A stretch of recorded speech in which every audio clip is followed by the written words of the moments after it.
Daarnaast blijkt uit onderzoek dat antisemitisme en homofoob geweld welig tieren onder Marokkanen. De legitimatie voor deze ellende, de islam.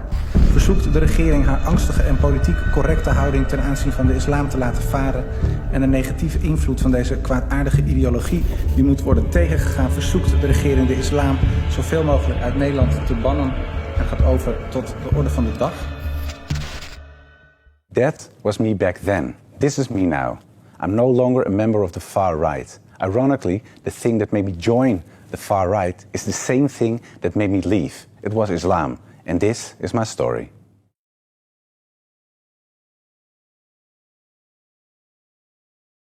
My name is Joram van Klaveren and I'm a former member of the Dutch Parliament who represented the Party for Freedom, the anti-Islamic nationalist party of Geert Wilders. For years, I gave everything I had to fight against Islam. I tried to make legislation to shut down all Islamic schools in the Netherlands. I attempted to close all mosques, ban the Quran and ban Islam altogether from the Netherlands. As a Dutch politician, I opposed Islam in every way possible. Then, in 2017, I left Parliament and finally had the time to fulfill a long-held desire to write an anti-Islam book. I wanted a book that would provide conclusive theoretical groundings for all of the objections I held against Islam as a politician. My book would settle the dispute about Islam with a clear conclusion. Islam is a danger to Europe, to America, to the West and actually to the whole wide world.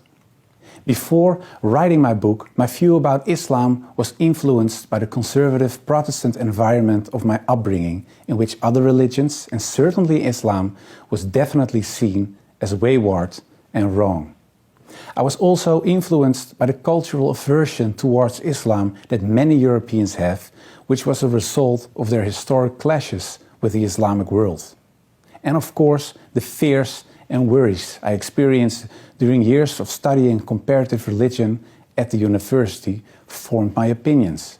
Remarkably, my studies at the university actually began on September 11, 2001. Many horrors would sadly follow, inside and outside of Europe. From the murder of columnist Theo van Gogh to kidnappings, anti-Semitic terror and beheadings, to haphazard stabs, truck attacks and suicide attacks, to the proclamation of the caliphate by ISIS. There were even Muslims from the Netherlands who traveled as jihadists to Syria. These events confirmed and deepened my negative feelings about Islam and motivated me to join Wilders' party. I believed that Islam should be fought wherever possible.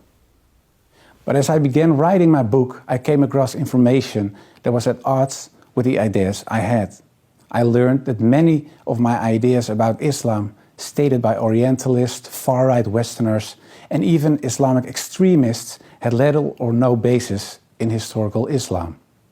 My research often presented me with context and interpretations that were very different from those I had propagated for years in politics.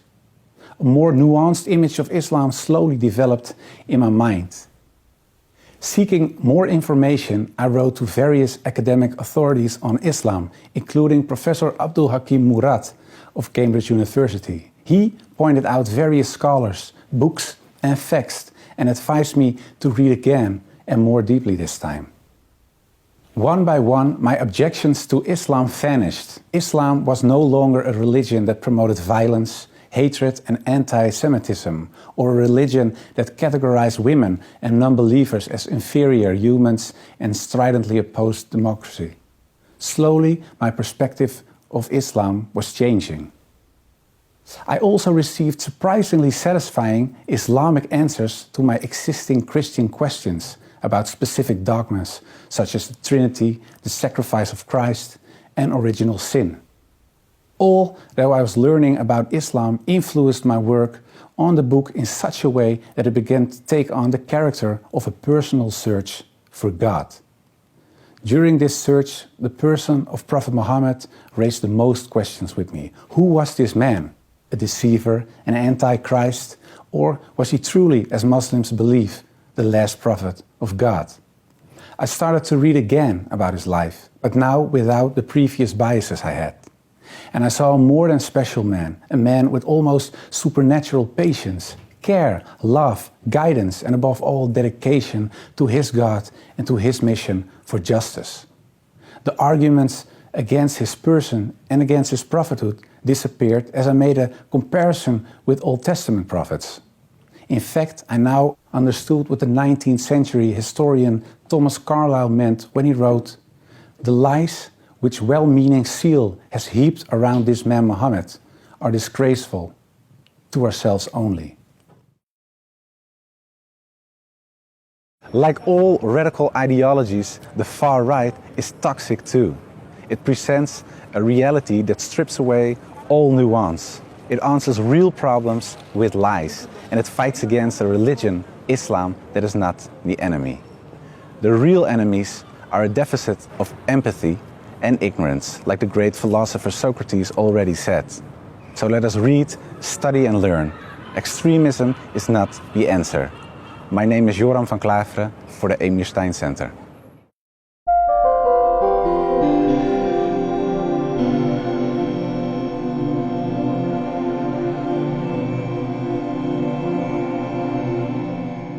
This video was produced in collaboration with Alliance of Virtue. If you want to see more content like this, make sure to like, share, subscribe, and hit the bell notification so you don't miss any new videos.